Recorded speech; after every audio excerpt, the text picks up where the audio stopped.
So this is Wagon Wheel. I've got the bumpers out. This is like a seven spoke wheel. So one is a direct over, slightly over, angle back left. My big straight back pile. I put extra bumpers at the straight back pile, right? I'm not using all yellow bumpers because I wanted you to be able to see them. Another angle back on that side, slight over, slight angle, and then a hard over. Okay. So on this one, I'm gonna have to get back to my stand, excuse me. And I don't think you're gonna be able to, yep, I think I can go to a half and maybe you can see even this pile,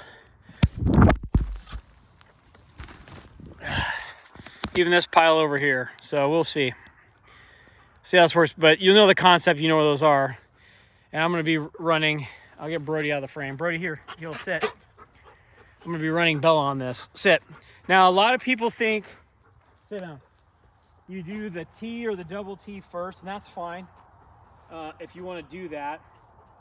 I like to say you go where my leg points you first, because then when you get to the T where they're running past two piles to get to the center pile, then they're keying off where your leg is pointing them.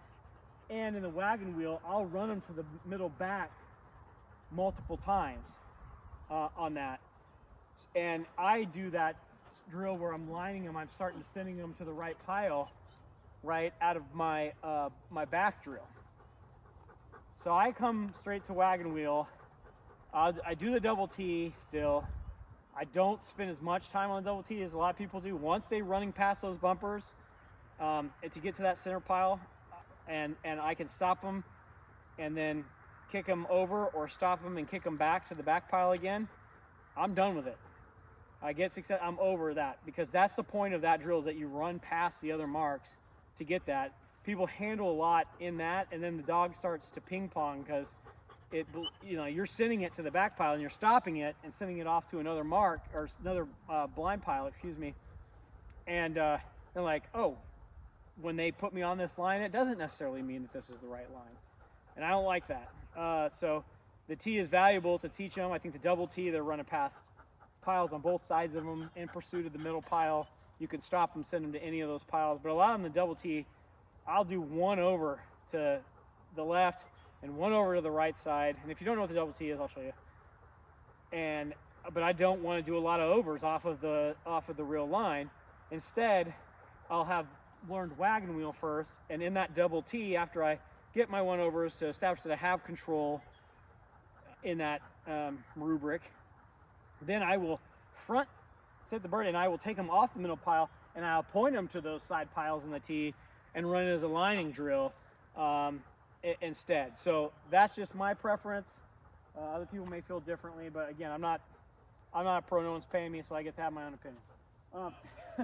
Anyway, on this Wagon Wheel, we're going to do this in the front version. I don't believe in doing the 7-spoke wheel in a front sit position, because I want to over to be a hard 90, and I don't want to like be trying to teach that angle. That angle should never be an angle I'm casting to. You know, if I'm split the difference on this angle from a back position, then I'm going to give a hard over and then a back, right, to get them back on line. If I'm that close and it's that over, I don't want to. That's basically my last angle back angle that I'm casting to on a blind before we have some whistle talking to do, because we're way offline, and either I've been a terrible handler or the dog's not listening to me. But I should never be casting this angle, really, in my opinion. So what I do is I shorten this to a 5-spoke once I start front sitting. And I'll show you that here in a second. So hope you can see this. So Bella, get over here. So again, sit. Once you've done this drill with the dog for a while, I like to check in on my click angles, right?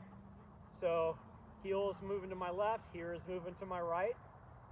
And I can mix it up too and make extreme angles on this just to have them mark the pile, right? So that's there. And don't be scared to not just turn front ways, but I mean, you don't do this at first, but once you've taught the dog the angles, do spin away from the half wheel. Here, sit, heel, heel, and have them check in with that click, right?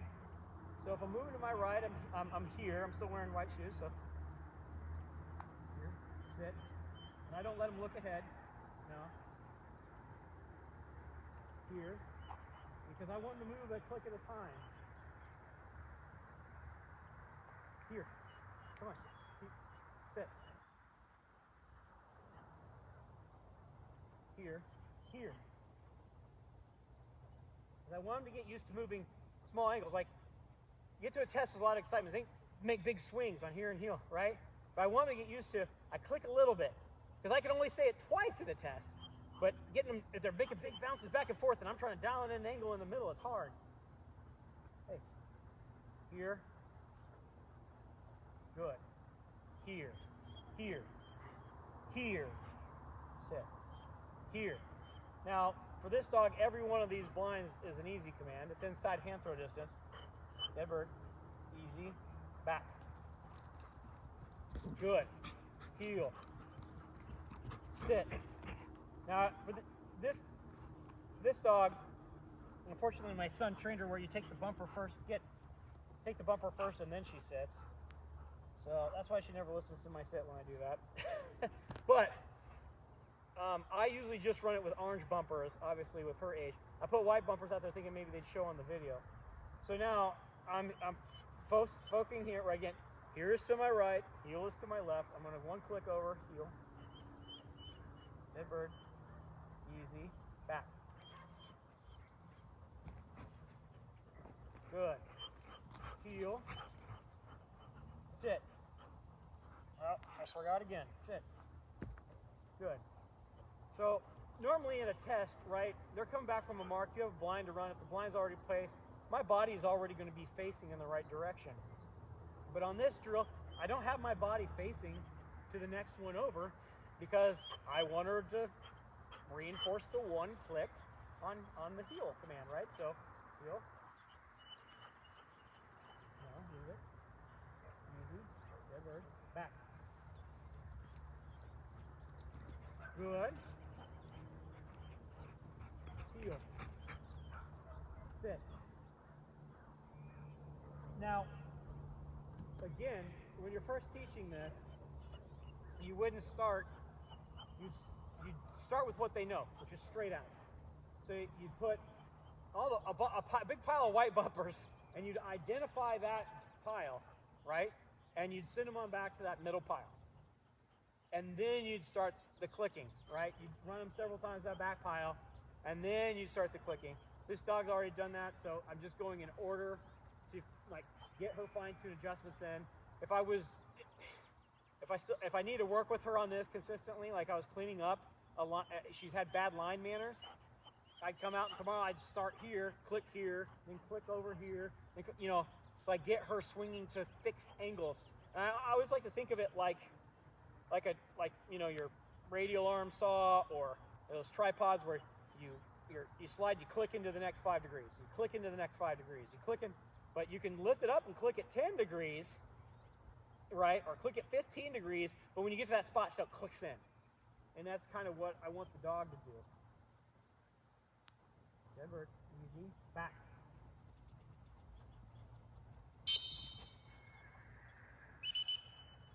Good. Heel. Sit. Here. And pull her back. I pulled her heel too soon. I was lined up the wrong way. Easy. Back.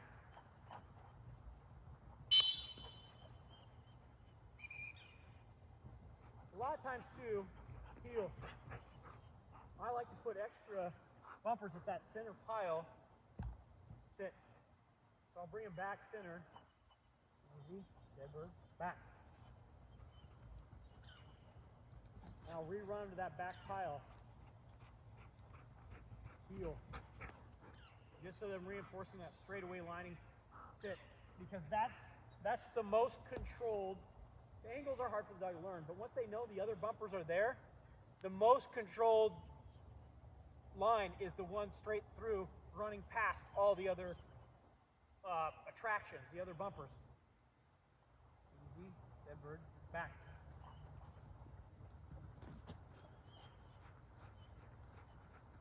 Heel. My buddy Rod, that has a FC AFC and now has an AFC and it's got a few points to go for his FC. He always said he runs beautiful blinds, of course. He has to. You know, they care how many whistles you blow at those things even. And he comes back to this drill. He has a dog that run 300-yard marks, and then he comes back and does wagon. Because his dog, all his dogs click, click, click, click, click, click, click, click, click, click. Either way, and he can send them on that line, and then they can carry. Easy, dead bird, back.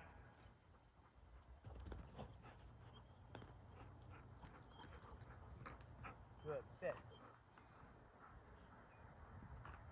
Now, for me, I transition to the front sit part of this drill by getting rid of these two with a large swing. So here, sit, easy, back.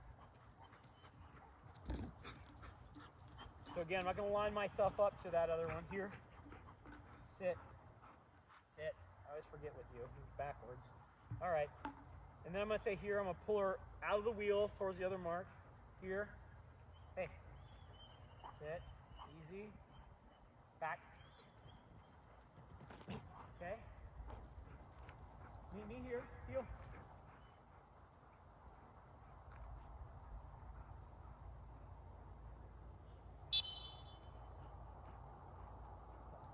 So sit means, you know, whistle means front sit. She knows. Okay. On this one, hey, I said okay. That's my fault. Come here, Brody. Sit down. You're an honor. So on this one, there's a couple things here before we get started that I do it differently, probably on a front seat. I mean, other people do this, but you might not see us demonstrate if you've done Wagon Wheel before.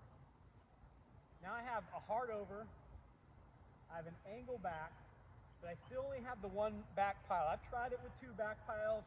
It gets screwy. I don't recommend it. Instead, you're going to reset that dog and you're going to make a decision ahead of time. I'm going to roll that dog right or I'm going to roll that dog left. Because I don't want to take away my back work that I put in this dog, particularly this one who had the problem of curl back. So when I bring her back, I'm going to sit her to the left. I'm going to sit her to the right of that pile. And I'll use the appropriate hand to cast that back pile. And because that's multiple, there is a right and there is a left, you'll notice there's two bumpers out there still. I don't know if you can see on the video, but I got two bumpers out there. So that's why I add extra that pile too, is because I'm going to roll that pile a couple times because I'm going to do one left and one back right to the same spot in this drill, and I'll just sit her different when she comes back. Again, I don't use electricity on this drill. They go the wrong way. It's a hard no or a whistle and a cast to it, depending on the situation. Over. Good. Heel. On this drill, I like to replace the bird so it's still out there as a draw. So we'll let her think. I got my hand at an angle. All right? So I want to take an angle back. Good, good.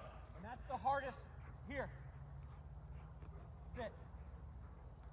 That's the hardest one. Now, don't get discouraged if you're starting Wagon Wheel and they will not get that angle back. Okay? What you're going to do is you're going to make it easy. You're going to get success. You're going to walk back up. You're going to identify it like you're identifying a pile. You're going to cast to that spot, and then you're going to send them to the one you cast, or you just threw. And so just identify it, run it, identify it, run it, identify it, run it. You get 3 successes on that. Run something else to the other side, and then come back and rerun that one to make sure it's cemented. Over. Good.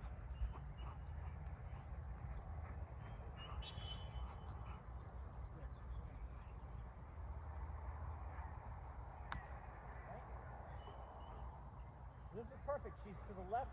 Hey, no. Brody, sit down. He's to the left of the pile in the back. So instead of running that angle back right now, I'm going to roll it right to the right back. Give her time to think about it. Back. Good. Good. Sit. Sit. Now I pulled her over. She's now to the right of that back pile. Sit down. You're on her. Give her time to think about it. Back. Good.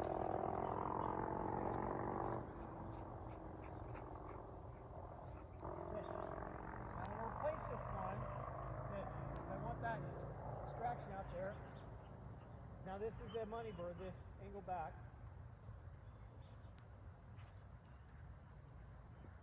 Good. Good. Good. Good. Sit. Now if you've left any, heel. Sit. You can click train again. If you have a problem, let's just say they will not take the left angle back. Simplify it. Clear every bumper on that side, the middle pile, the over bird, and that's the only bird on that side. And just make sure as a handler you don't get sloppy. Like every time it's a similar same angle. You're giving the dog where it's going to go ahead of time. It has time to think, and then it's going. Okay? And don't pass fast. Don't punch the air. Because the dog will get excited and start moving before they realize which angle to go. And when you throw your arm hard, you might not take the right angle.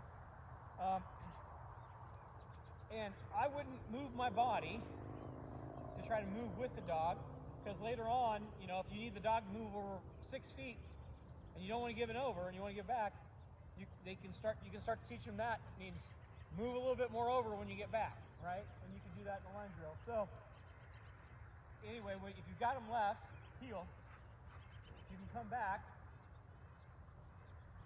You can finish it up. Sit. Back. I just come back and lining again. And this time, here, I would definitely go out of order. Sit. Easy. Dead bird. Back.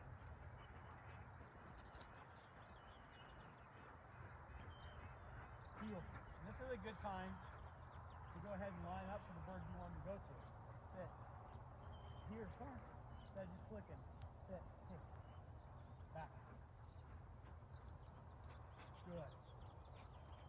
Heel. One more. Sit. Easy. Back. Good. Good. Good girl. Good job. Heel. Come here. Walk up. Walk up. Heel. Heel. Go. So that's Wagon Wheel. Both front and back version of it. If you have any questions on it, you can leave it in the comments or email me. But I might do a lining drill here with Zilla tonight too, just because I'll be gone the next few days, because maybe some of you have already done all this. But I also like to do the line drill before I ever show a double T, because again, I think it starts to teach them to run past. So anyway, I'll probably do that with Zilla at some point, and then I'll record that, and then after that, do the double T, and then after the double T, then you start doing pattern blinds and sight blinds, and the W. I really like the W. You take buckets, W, so they're running to big white buckets at those points, you know, and you're clicking them off in, and they're running to the right bucket. So anyway, that's that, and have a good night.